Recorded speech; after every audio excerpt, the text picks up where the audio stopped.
Hi guys, welcome to challengers. आज जो video आया है जिसमें हम आपको आज जिस चीज के बारे में पढ़ाने वाले हैं वो सेम ऑब्जेक्टिव का ही क्वेश्चंस होगा, इलेक्ट्रोस्टैटिक का ही, लेकिन इंग्लिश मीडियम के बच्चों के लिए स्पेशल ये वीडियो है। तो इस वीडियो को वॉच करें, सारे क्वेश्चंस को देखें, उसका सॉल्यूशन देखें, उसको कंप्लीट करें, नोट्स करें। इससे आपको बहुत फायदा होने वाला है क्योंकि आपके एग्जाम में जो क्वेश्चंस आने वाला है वो इन्हीं सब क्वेश्चंस में से कोई ना कोई क्वेश्चंस आएगा। तो आप इसको बहुत बेहतर तरीके से देखें और इस लिंक को भी आप नेक्स्ट अगले जगह पे किसी अपने दोस्त के पास, फ्रेंड के पास, जहां भी भेजना है आप इसको भेज दीजिए कि उन लोगों को भी प्रॉफिट मिल जाए। तो चलो जल्दी से हम आज पहला क्वेश्चन स्टार्ट करते हैं इलेक्ट्रोस्टैटिक्स का, इंग्लिश मीडियम का। क्वेश्चन आपके सामने दिख रहा है। क्वेश्चन है intensity of an electric field at a point is. You know intensity of electric field का नाम तो आपने सुना ही होगा। इंटेंसिटी ऑफ इलेक्ट्रिक फील्ड क्या था? Force applicable on per unit test charge, यही था इलेक्ट्रिक इंटेंसिटी। तो मुझे इलेक्ट्रिक इंटेंसिटी की फॉर्मूला आपने पढ़ा था, इलेक्ट्रिक इंटेंसिटी, ठीक है, इंटेंसिटी, या फिर इसको हम intensity of an electric field भी बोल सकते हैं, इलेक्ट्रिक इंटेंसिटी भी बोल सकते हैं, इलेक्ट्रिक स्ट्रेंथ भी बोल सकते हैं। क्लास टाइम हम आपको बताए थे इलेक्ट्रिक इंटेंसिटी इक्वल टू होता है force upon test charge. You know, आप सबको पता है ये बात, है ना? पहले से ही आपके मन में आ रहा होगा ये सारा बात। तो आपको बताना इलेक्ट्रिक इंटेंसिटी की जो फॉर्मूला होती है वो फोर्स अपॉन टेस्ट चार्ज को स्मॉल क्यू या फिर कैपिटल क्यू से भी रिप्रेजेंट कर लेते हैं। हम कंसीडर कर लेंगे कि कैपिटल क्यू एक टेस्ट चार्ज है, फिलहाल स्मॉल क्यू लिखते हैं क्योंकि ऑप्शन में भी यहाँ स्मॉल क्यू दिख रहा है। तो E equal to F by Q, तो इलेक्ट्रिक इंटेंसिटी का रिजल्ट ये होता है एफ बाई क्यू। तो आप देखो यहाँ पे कौन सा ऑप्शन है, एफ बाई क्यू, यानी ऑप्शन नंबर बी। तो ये आपका आंसर हो गया। बहुत ही आसान क्वेश्चन है ना? मजा आया होगा आपको। तो आप एक काम करो, जल्दी से इसका स्क्रीनशॉट ले लो कि हम नेक्स्ट क्वेश्चंस में चले, और आपको थोड़ा सा अपने कॉपी पे भी लिखना आसान हो जाएगा जब आप इसका स्क्रीनशॉट लेके रखोगे। चलो ये स्क्रीनशॉट ले लो, देखते हैं आगे। सेकेंड क्वेश्चन में हम लोग चलते हैं, उम्मीद है कि आप स्क्रीनशॉट कर लिए होंगे। सेकेंड क्वेश्चन है surface density of charge. You know surface density of charge क्या होता है? आपने तीन सेक्शन पढ़ा था, linear density of charge, surface density of charge और volume density of charge. Linear density of charge क्या बताया गया था? Magnitude of charge on per unit length, ये था लीनियर डेंसिटी ऑफ चार्ज। फिर surface density of charge, magnitude of charge on per unit area, है ना? एक magnitude of charge on per unit length, magnitude of charge on per unit area, magnitude of charge on per unit volume, और इसके base पे इसका नाम रखा गया। फिलहाल मुझे सरफेस डेंसिटी कह रहा है, तो ये सरफेस डेंसिटी जो है वो क्या होगा, यहाँ आप देख सकते हो सरफेस डेंसिटी इक्वल टू, ठीक है, सरफेस डेंसिटी क्या होता है? Magnitude of charge on, magnitude of charge लिख देते हैं, आपके लिए सहूलियत होगा। मैग्नीट्यूड ऑफ चार्ज, ठीक है, ऑन पर यूनिट एरिया। अगर magnitude of charge on per unit length पे बात करें तो वो लीनियर डेंसिटी ऑफ चार्ज हो जाएगा, है ना? सरफेस डेंसिटी ऑफ चार्ज यहाँ लिखना था, है ना? और magnitude of charge on per unit volume कर दे तो सरफेस डेंसिटी ऑफ चार्ज हो जाएगा। समझ रहे हो बात? अब देखिए, magnitude of charge on per unit volume का, सॉरी, पर यूनिट एरिया का मतलब, एक मिनट मेरा एक फोन आया। चलो, तो magnitude of charge on per unit area का मतलब क्या हो गया? Charge by area. इसको हम चार्ज बाय एरिया लिखेंगे, है ना? और सरफेस डेंसिटी ऑफ चार्ज को हम सिग्मा से रिप्रेजेंट करते हैं, sigma. Linear density of charge को हम लोग क्या से रिप्रेजेंट करते हैं, आप याद करो, है ना? लेमडा से। अगेन मेरा फोन बार बार आ रहा है, थोड़ा सा वेट करिए। हेलो, हाँ, थोड़ा लाइव क्लास ले रहे हैं।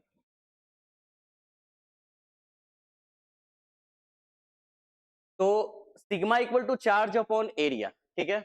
तो चार्ज बाय एरिया, हाँ, लीनियर डेंसिटी ऑफ चार्ज आप याद करो, सबका मैंने सिंबल बताया था। Linear density of charge lambda, surface density of charge को हम ये सिग्मा से रिप्रेजेंट करेंगे, और वॉल्यूम डेंसिटी ऑफ चार्ज को रो से रिप्रेजेंट करेंगे, फिलहाल इसको सिग्मा से। तो sigma equal to charge upon area, फिलहाल यहाँ हर जगह चार्ज को कैपिटल क्यू रखा है, तो कैपिटल क्यू और एरिया, तो Q by A, sigma equal to Q by A, कहीं ना कहीं तो ये ऑप्शन होगा ये, यानी आंसर ए। अच्छा, अगर यही लीनियर डेंसिटी ऑफ चार्ज होता तो lambda equal to Q upon ये लीनियर डेंसिटी ऑफ चार्ज हो जाता, लीनियर डेंसिटी ऑफ चार्ज, ये हो जाता है लीनियर डेंसिटी ऑफ चार्ज। और रो की बात करते हैं तो चार्ज अपॉन वॉल्यूम, और ये हो जाता है वॉल्यूम डेंसिटी ऑफ चार्ज, जिसका हम लोग 12th में तो अभी यूज नहीं देखे हैं कहीं, वॉल्यूम डेंसिटी ऑफ चार्ज। ठीक है, आगे आपको ये यूज शायद मिले, तो ये फिलहाल यहाँ पे जो आंसर है वो ए है। आप इसका स्क्रीनशॉट ले ले जल्दी से, चलते हैं आगे। तीसरा, the permittivity of free space, you know, आपको ये आंसर बताना है। अभी आप कमेंट में, लाइव चैट में कमेंट डालिए कि इसका आंसर क्या होना चाहिए। परमिटिविटी, परमिटिविटी यानी एप्सिलॉन नॉट। आपको इसका वैल्यू यहाँ से ऑप्शन चूज करना है, ऑप्शन आपको दिख रहा होगा, कौन सा ऑप्शन होगा, जल्दी से आप आंसर डालिए यहाँ पे। वेट करते हैं हम, 10 सेकेंड का आपको टाइम देते हैं। Your time is starting now.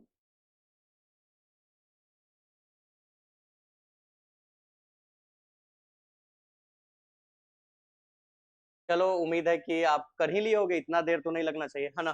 तो अब मैं आपको इसका रिजल्ट बताता हूँ। 8.85 इंटू 10⁻⁻12 फैराड पर मीटर।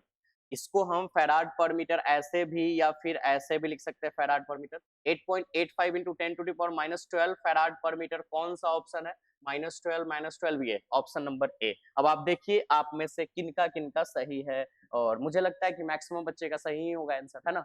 चलो अब आगे चलते हैं। क्वेश्चन 3 हो गया, स्क्रीनशॉट ले लीजिए। जब भी आपको स्क्रीन शॉट लेने में प्रॉब्लम हो, आप वीडियो पॉज कर लीजिए, देन आप स्क्रीनशॉट ले लीजिए, ठीक है। Question number 4, the vector form of Coulomb's law. Coulomb's law का जो वेक्टर फॉर्म है ना, ठीक है, वो क्या है। बहुत सिंपल है। कूलम्स लॉ की जो फॉर्मूला तुमने पढ़ा था 1 बाई, पहले हम नॉर्मल विदाउट वेक्टर फॉर्म में लिखे, तो F इक्वल टू 1/4 पाई, थोड़ा अच्छे से लिखे, F equal to 1/4 pi epsilon naught, और Q1 into Q2/R²। Capital Q भी लिख सकते हैं, फिलहाल यहाँ ऑप्शन के बेस पे हमने स्मॉल लिखा है। अगर हम इसको वेक्टर फॉर्म में रिप्रेजेंट करेंगे तो vector F equal to 1/4 pi epsilon naught Q1 into Q2/R², क्योंकि ये वेक्टर है, मैंने वेक्टर लगाया, ये स्केलर क्वांटिटी है, ये सारे स्केलर क्वांटिटी, और लास्ट में एक आपका डायरेक्शन लगना है, ठीक है। तो हम इसको आर कैप के रूप में रिप्रेजेंट कर सकते हैं, या फिर ऐसा भी हो सकता है कि इसको ऐसे लिखा जाए 1/4 pi epsilon naught Q1 into Q2/R², और R पर कैप न लगा के ऐसे वेक्टर फॉर्म में भी लिखा जा सकता है। आप ऑप्शन चूज कर लीजिए कौन सा है। F बराबर 1/4 pi epsilon naught Q1 into Q2/R², ये क्योंकि आर क्यू तो नहीं हो सकता है, आर क्यू तो नहीं हो सकता है, और R² यहाँ वेक्टर, वेक्टर जो है यहाँ लगाने का कोई मतलब नहीं, क्योंकि यहाँ पे डायरेक्शन ऑलरेडी रिप्रेजेंट कर दिया गया, और आर तो एक लेंथ है ना, ठीक है। तो वेक्टर्स लगाने का कोई मतलब नहीं है यहाँ मोड लगा के। फिलहाल यहाँ पे आप देख लीजिए 1/4 pi epsilon naught Q1 into Q2/R² और आर वेक्टर, ठीक है। 1 मिनट हम इसके आंसर को भी थोड़ा वेरीफाई कर लेते हैं, क्योंकि इन दोनों में थोड़ा डाउट लग रहा है। वेट, जस्ट थोड़ा सा वेट करें।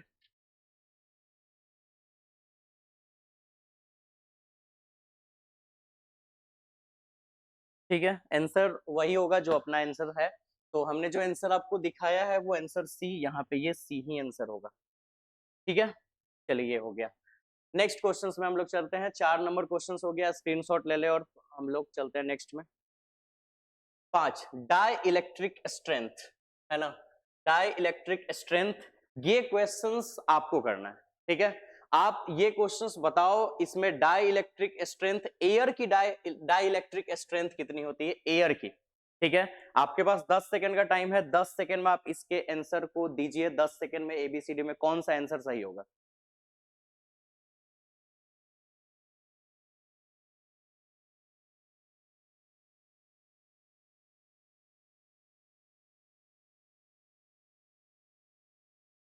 कर लिए होंगे, चलो अब मिलाते हैं। तो एयर की जो डाई इलेक्ट्रिक स्ट्रेंथ है, ठीक है, डाई इलेक्ट्रिक स्ट्रेंथ वो होती है 3 × 10⁶ पर मीटर। और एक चीज आपको जान के हैरानी होगी, आपने पढ़ा भी होगा कि डाई इलेक्ट्रिक स्ट्रेंथ जो है ना, डाई इलेक्ट्रिक स्ट्रेंथ जो, ठीक है, का वो इंटेंसिटी ऑफ इलेक्ट्रिक फील्ड ही है, तो हम इलेक्ट्रिक इंटेंसिटी भी बोलते हैं। इलेक्ट्रिक इंटेंसिटी है, एक अनदर नाम है डाइलेक्ट्रिक, ठीक है, इसलिए तो इसकी ऐसा यूनिट वोल्ट पर मीटर है। इलेक्ट्रिक इंटेंसिटी की तो ऐसा यूनिट वोल्ट पर मीटर या न्यूटन पर कूलम होता था, है ना। तो ये एक इलेक्ट्रिक इंटेंसिटी है, और एयर की इलेक्ट्रिक इंटेंसिटी 3 इंटू 10⁶ वोल्ट पर मीटर होता है। इसका भी स्क्रीनशॉट लीजिए। नेक्स्ट क्वेश्चन में हम लोग चलते हैं। 6, क्वेश्चन नंबर 6, ठीक है, इसका आंसर हम बताते हैं, लेकिन पहले आप सोच के बताओ इसका आंसर। ऑप्शन बताओ, कमेंट में डालो जल्दी से ऑप्शन, और फिर हम यहाँ पे आपको बताते हैं इसके आंसर क्या होनी चाहिए। क्वेश्चन है capacity of spherical condenser is, एक स्फेरिकल कंडेंसर की कैपेसिटी क्या हो सकती है, और ये 4 ऑप्शन है आपके पास। चलो, अगर याद ध्यान है तो आप आंसर सही मारोगे, नहीं तो तुक्का भी मार के देखो क्या आंसर आने वाला। जल्दी जल्दी से आंसर दो। अब हो गया। अब चलो हम आंसर करेक्ट करते हैं, इसका क्या होने वाला है। C इक्वल टू, आपने एक फॉर्मूला पढ़ा था स्फेरिकल कंडक्टर के लिए, आपने कंडेंसर स्फेरिकल, यहाँ पे ये कंडेंसर कर रहा है, कैपेसिटी ऑफ स्फेरिकल कंडेंसर, एक कंडेंसर है स्फेरिकल, उसकी कैपेसिटी कर रहा है। कैपेसिटी मतलब कैपेसिटेंस निकालने के लिए बोल रहा है। यू नो कैपेसिटेंस, कैपेसिटेंस का फॉर्मूला निकला था 4 पाई एप्सिलॉन नॉट स्फीयर के लिए। स्फेरिकल कंडक्टर या स्फेरिकल कंडेंसर के लिए हम कैपेसिटी या फिर कैपेसिटेंस बोलो, ये निकाल रहे हैं 4 pi epsilon naught A B upon B minus A, यही फॉर्मूला आया था 4 pi epsilon naught A B B minus A. और ये उस कंडीशन पे आया था, ये उस आया था जब 2 स्फीयर लिए थे, और 2 स्फीयर में एक स्फीयर का रेडियस ए माने और एक स्फीयर का रेडियस जो है वो बी माने थे, ठीक है। तो बी माइनस ए, इस तरह से ये फॉर्मूला आया था। लेकिन फिलहाल इस 4 ऑप्शन के बेस पे आपको पता चल रहा होगा, इसने रेडियस को ए और बी नहीं माना है, इसने स्मॉल आर और कैपिटल आर माना है। Formula C equal to 4 pi epsilon naught, ठीक है, आर इंटू आर, ये तो कंफर्म होगा कि रेडियस यही होगा, आर इंटू आर। और नीचे में अब डिपेंड ये करता है कि small R minus capital R होगा कि capital R minus small R. यहाँ पे कोई कंडीशन, आपको देखना है माइनस वाला ऑप्शन, पहले तो ये प्लस वाला तो नहीं होने वाला है ना, क्योंकि यहाँ पे माइनस होना चाहिए बीच में। अब ये 3 रहा। अच्छा, ये ऑप्शन भी पॉसिबल नहीं है, क्योंकि यहाँ स्क्वायर है, ऊपर सिर्फ ए बी होता था, आर इंटू आर ही होना चाहिए, ये भी आर इंटू आर ही होना चाहिए, तो ये भी ऑप्शन है, तो यही ऑप्शन सही होगा, यानी कि क्या होना चाहिए, स्मॉल आर माइनस, है ना। चलो ये हो गया आंसर ए। नेक्स्ट स्क्रीनशॉट पहले, ठीक, question number 7, 7 questions. The capacity of any conductor, capacity को हम लोग, ठीक है, कैपेसिटेंस भी नाम दे सकते हैं, यहाँ पे कैपेसिटी दे दिया, कैपेसिटेंस हम लोग बुक में पढ़े थे। तो कैपेसिटी या कैपेसिटेंस ऑफ एनी कंडक्टर, किसी भी कंडक्टर की जो कैपेसिटेंस होती है वो क्या होती है, तो आपने फॉर्मूला पढ़ा था Q प्रोपोर्शनल टू V।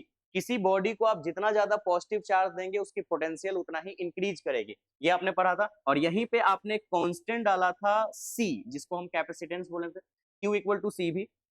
तो कैपेसिटेंस की formula C equal to Q by V, ये रिजल्ट होगा। लेकिन यहाँ पे कोई भी ऑप्शन में कैपिटल Q नहीं लिखा है, तो हम लोग कैपिटल Q के जगह हम स्मॉल q अगर लिख दें तो रिजल्ट आ जाएगा Q बाई V। तो ये अपना आंसर हो जाएगा Q by V, Q by V, option number D, है ना। ठीक है, चलो नेक्स्ट स्क्रीनशॉट। अब इफ एन कैपेसिटर, थोड़ा सा कॉम्प्लिकेटेड क्वेश्चन है, कोई खास नहीं, देखते हैं। If N capacitors of equal capacity, आपके पास एन कैपेसिटर है, मतलब टोटल, मतलब इनफाइनाइट कैपेसिटर है एन कैपेसिटर, और इक्वल कैपेसिटी C1 और हर एक कैपेसिटर की कैपेसिटेंस C1 है, कनेक्टेड इन पैरेलल, सब पैरेलल में कनेक्टेड है। मतलब ये आपकी कैपेसिटर है, और ऐसे ऐसे बहुत सारे कैपेसिटर है, ठीक है, ये ऐसे बहुत सारे कैपेसिटर है, ठीक है, और सारे एक दूसरे में ऐसे कनेक्टेड हैं, टोटल इनफाइनाइट तक ऐसे कनेक्ट हैं, मतलब टोटल n तक, ठीक है, पैरेलल में है। तो आपको बताना है कि इक्विवेलेंट क्या होगा, यानी सब मिल के क्या करेंगे, और सबकी वैल्यू है C1, ठीक है। पैरेलल की पैरेलल कैपेसिटेंस फॉर्मूला पढ़ा था, वो क्या पढ़ा था याद करो। आपने पढ़ा था Cp equal to C1 plus plus plus, ये पैरेलल में कनेक्टेड है डॉट डॉट डॉट, ठीक है। और हर एक की रिजल्ट C1 है, हर एक की result C1 1 1 plus dot dot dot in terms तक, है ना। पूरा उस फिगर को और होता, ठीक है, इन टर्म्स तक। ठीक, आप बताओ इतने सारे जब सी को जोड़ोगे C1 इन टर्म्स को जोड़ोगे तो इन C1, ये आंसर हो जाएगा NC1 ऑप्शन सी। लेकिन अगर ये पैरेलल में ना होके सीरीज में होता, तो सीरीज की फॉर्मूला आपने पढ़ा था 1/C1 plus 1/C2 1/C3 1/C4 dot dot dot N terms. ये तब की बात कर रहे हैं जब ये सीरीज में कनेक्ट होता, ठीक है। तो formula 1/CS equal to 1/C1 plus 1/C1 plus 1/C1 plus 1/C1 plus dot dot dot N terms तक। तो इसकी जो रिजल्ट होती वो 1/CS equal to total 1/C1 1/C1 2/C1, तीन को जुटेगा तो 3/C1, और अगर n टर्म्स ऐड हो तो n/C1। तो CS की रिजल्ट क्या होगी, CS का रिजल्ट n/C1 होके C1/n होगा। तो यहाँ पे ऑप्शन फिर कौन सा मैच कर जाता, आप देखो कौन सा, C1/n, यानी कि option number B, C1/n answer. इसने CP और CS ना लिख के सिर्फ C लिख दिया है, यहाँ पे कोई दिक्कत नहीं, ऐसे पैरेलल और सीरीज थोड़ा सा डिनोट करोगे तो ज्यादा बढ़िया। तो हमारे क्वेश्चंस के अकॉर्डिंग, क्योंकि ये पैरेलल है, ये आंसर होना चाहिए NC1, और अगर क्वेश्चन में सीरीज टर्म दे देता तो ये आंसर हो जाता, है ना, फॉर सीरीज कॉम्बिनेशन, यहाँ लिख देते हैं। अब चलो आप इसका ये आप बना सकते हो,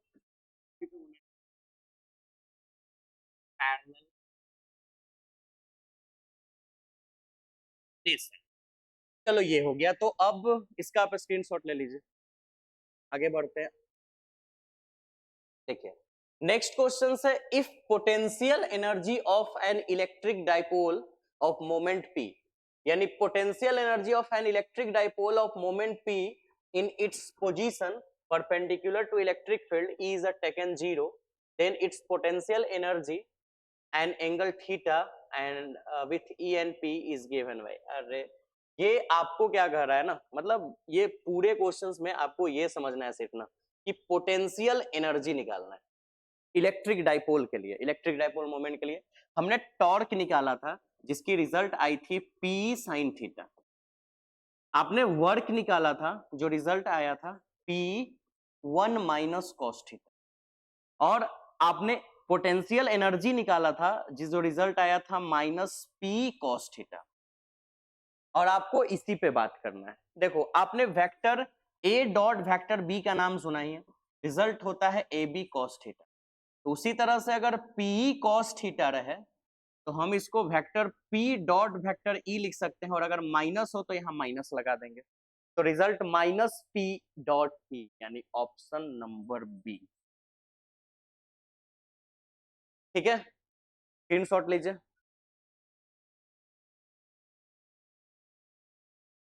next, in the figure of if net force on q is 0 then value of q by q, आपके पास एक फिगर है ऐसा, ठीक है, मतलब ये एक स्क्वायर है जहां यहाँ पे capital Q small q capital Q small q, ये इसकी डायगोनल है, ठीक है, ये R है, ये भी R है, तो ये R है तो डेफिनेटली ये भी R, और ये R है तो ये भी R, और इसमें कैपिटल Q पे नेट चार्ज 0 लग रहा है। तो आपको बताना है कि Q बाई Q का वैल्यू क्या होगा, 2018 की क्वेश्चन है, Q बाई Q की वैल्यू।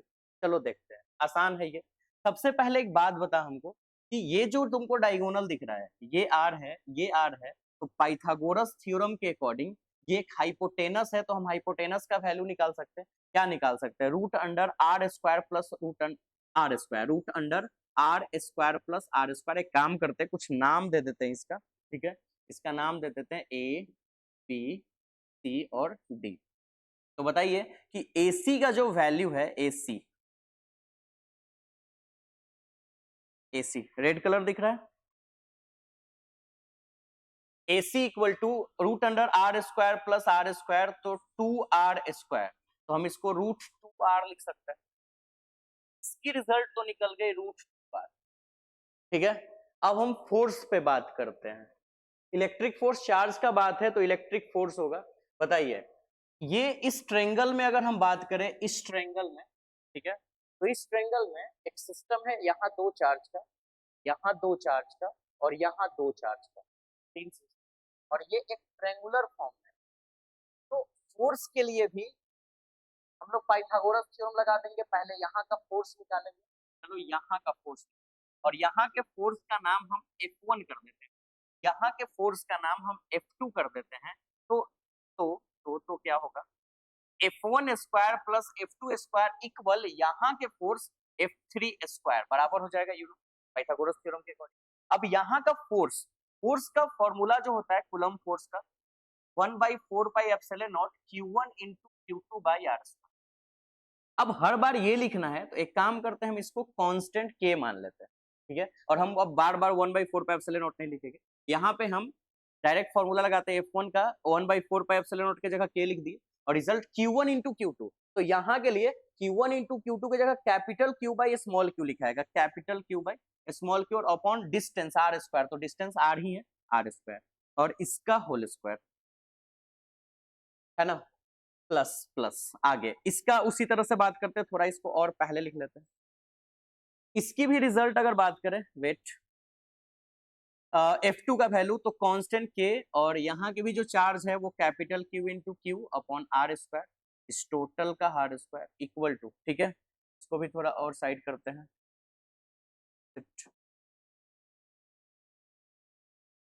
अब देखो इक्वल, और यहाँ की अब फोर्स निकालते हैं, कैपिटल Q है तो constant K capital Q by capital Q upon r square, तो रूट 2r का होल स्क्वायर, और फिर टोटल का होल स्क्वायर, क्यों, क्योंकि ये है स्क्वायर, ठीक है।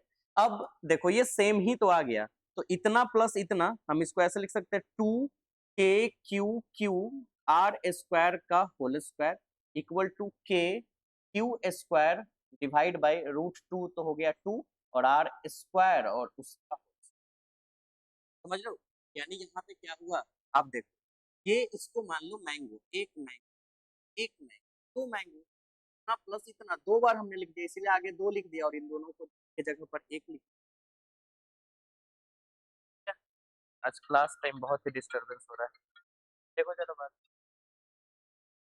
देखो, तो ये हो गया। अब हम इसको क्या करते हैं, ये स्क्वायर कैंसिल तब होगा जब 2 अंदर जाएगा, एक काम करते हैं, 2 को अंदर डालने के लिए रूट 2 अंदर डाल अपॉन r स्क्वायर, इसका whole square, K into Q square 2r square, इसका होल स्क्वायर, ये और ये गया, ठीक है।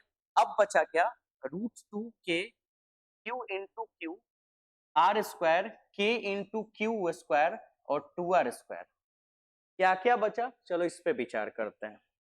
कुछ तो कटेगा, आप देखो क्या क्या कटेगा, ठीक है, K कटा, है ना, r स्क्वायर कटा, है ना, एक Q भी कटा, बचा क्या, रूट 2 बचा, स्मॉल q बचा, यहाँ एक कैपिटल Q बचा और 2 बचा। मुझे capital Q by small q का वैल्यू चाहिए, तो इस 2 को इधर ला दो, तो 2 रूट 2, और इधर Q बचा और इस Q को इधर डाल दो, तो फाइनली तुम्हारा जो रिजल्ट आ गया बुआ, वो क्या है, इसको पलट के लिख देते हैं, Q by Q equal to 2 root 2, और ये ऑप्शन होना चाहिए, ठीक है। छोटा करते इसको जरा, ये देख,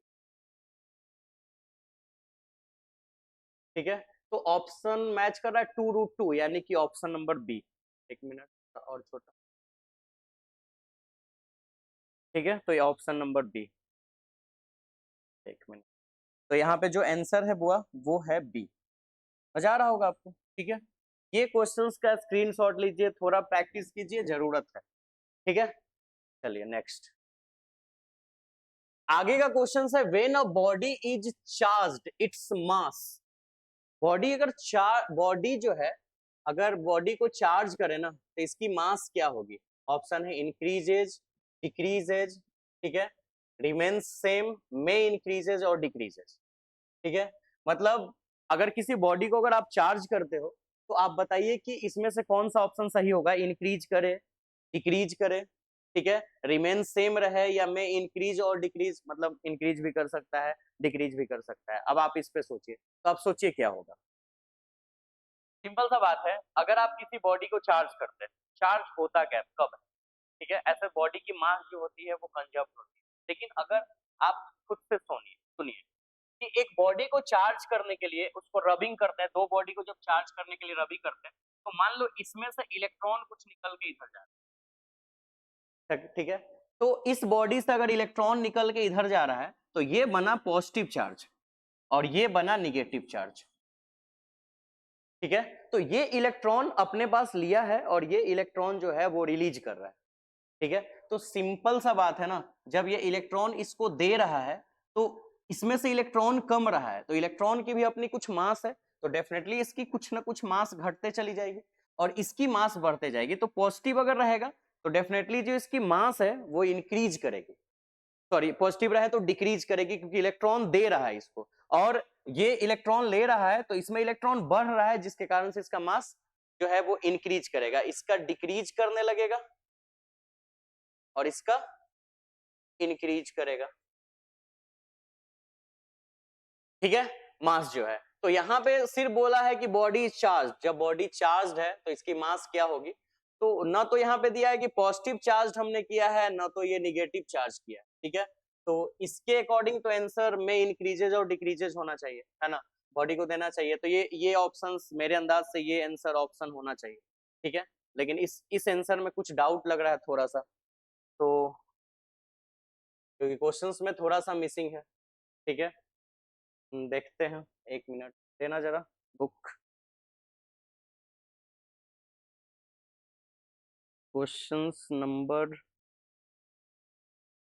हाँ चलिए सही है, ये आपका ऑप्शन सही है बिल्कुल, मेरा जो अंदाजा था वो बिल्कुल सही है, क्योंकि वेन अ बॉडी चार्ज हो गया है तो ना तो पॉजिटिव बोला है ना निगेटिव, तो ये बढ़ भी सकता है घट भी सकता है। और अगर बॉडी पॉजिटिवली चार्ज होता तो मास इसकी डिक्रीज होती, क्योंकि पॉजिटिवली चार्ज तब होता है जब इलेक्ट्रॉन रिलीज करता है और इलेक्ट्रॉन ये ले रहा है, ठीक है, तो इसीलिए इसमें जो मास है वो इंक्रीज कर जाएगा। यहाँ पे फिलहाल ये आंसर हो जाएगा, स्क्रीनशॉट ले लीजिए, नेक्स्ट क्वेश्चंस में चलते हैं। 11 हो गया, 12, surface charge density of a conductor is sigma, electric field near it is। Surface charge density जो है वो सिग्मा है, तो आपको बताना है इलेक्ट्रिक फील्ड क्या होगा इसके नियर में। सिंपल सा बात है ना, एक सरफेस लिया गया है, यहाँ पे इलेक्ट्रिक फील्ड इंटेंसिटी का value surface charge of a conductor, अच्छा एक कंडक्टर का लिया गया है, तो कंडक्टर मतलब ये, शायद आपको ये फिगर याद हो, ये ठीक है, ऐसे ऐसे ऐसे ये आपने बना दिया क्यूब और इसमें आपने इधर से ये रिजल्ट, ठीक है, ई और डी ए बीच का एंगल, गॉसेस थ्योरम का यूज हम कर ले, ठीक है, ये कंडक्टर हो गया और इसमें हम इलेक्ट्रिक इंटेंसिटी का वैल्यू, ठीक, फ्लक्स, इसका रिजल्ट शायद आपको याद होगा, इसी पे कुलम्स थ्योरम बनता था, नॉट कुलम, कुलम लॉ नहीं, कुलम्स लॉ नहीं, कुलम थ्योरम, और ई का वैल्यू हमने निकाला था सिग्मा बाई एप्सिलॉन नॉट, ये ई इक्वल टू सिग्मा बटे एप्सिलॉन नॉट। और अगर हम यही एक प्लेन सीट पे बात किए हुए होते तो इसमें इधर भी ये बनेगा और इधर भी बनेगा, जिसके कारण से इसका रिजल्ट आया था ई अपॉन सिग्मा अप बटा 2 एप्सिलॉन नॉट, अगर प्लेन सीट होता तो, और कंडक्टर है तो E equal to sigma upon epsilon naught, ठीक है। तो यहाँ पे जो आंसर है वो बी हो जाएगा, इसका भी स्क्रीनशॉट ले लीजिए।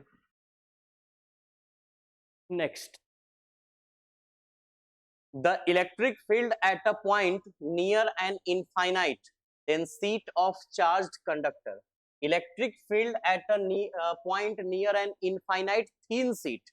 अब देखिए ये सीट आ गया, अभी अभी आपने ये क्वेश्चंस करवाया था, ये थीन सीट है, सीट, तो इस सीट पे इलेक्ट्रिक इंटेंसिटी का वैल्यू क्या होगा, ठीक है, एक मिनट फिर से बनाते हैं इसको, तो अभी तो हमने बताया इधर भी इसकी थ्योरी, तो यहाँ से ई का डायरेक्शन और ये डी ए का डायरेक्शन, और इधर भी ई का डायरेक्शन और ये डी ए का डायरेक्शन।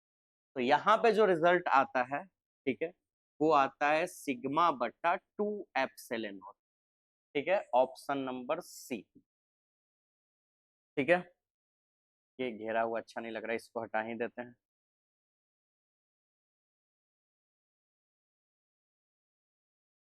नेक्स्ट स्क्रीनशॉट, अगला। ठीक है, द डायमेंशनल फॉर्मूला ऑफ 1/2, ठीक है ना, the dimensional formula of 1/2 epsilon naught E square is identical to that of, मतलब ये जो आपको क्वेश्चन दिख रहा है ये वाली, ठीक है, इस इक्वेशन की डायमेंशनल फॉर्मूला इनमें से किसके इक्वल होगा? ठीक है, तो वो इक्वल होगा इसके 1/2 एप्सिलॉन नॉट ई स्क्वायर जो है वो इक्वल होगा B square upon 2 mu naught. ठीक है, ये इसके इक्वल होगा, तो ये आंसर। ठीक है, इसका डेरिवेशन हम आपको करके दिखाएंगे क्लास टाइम में, थोड़ा सा कॉम्प्लिकेटेड क्वेश्चन से टाइम ज्यादा लगेगा। चलो नेक्स्ट क्वेश्चन आइए। अब यहाँ से जो है थोड़ा क्वेश्चंस का पैटर्न चेंज हो जाता है। ठीक है, तो एक काम करते हैं, हम लोग क्वेश्चंस को यहीं तक करते हैं 14 तक। ठीक है, आज के वीडियो में जो हम लोग क्वेश्चंस है वो 14 तक ही करते हैं। बहुत सारे वीडियो आने वाले हैं, क्वेश्चंस कम करें लेकिन परफेक्ट रूप से करें, ये जरूरी है। सबका स्क्रीनशॉट लेके नोट्स क्लियर कीजिए। ठीक है, और धीरे धीरे और भी वीडियो इंप्रूव होते जाएगा, आपकी पढ़ाई और बेहतर होते जाएगी। बस आप वॉच कीजिए, शेयर कीजिए, लाइक कर दीजिए। अगर आपने कमेंट नहीं किया है, कमेंट भी डालिए जरूर, कुछ कमेंट आपकी जो भी डाउट है या तो मेरे व्हाट्सएप नंबर पे। ठीक है, इसी तरह हंसते रहिए, मुस्कुराते रहिए, मिलते हैं नेक्स्ट वीडियो।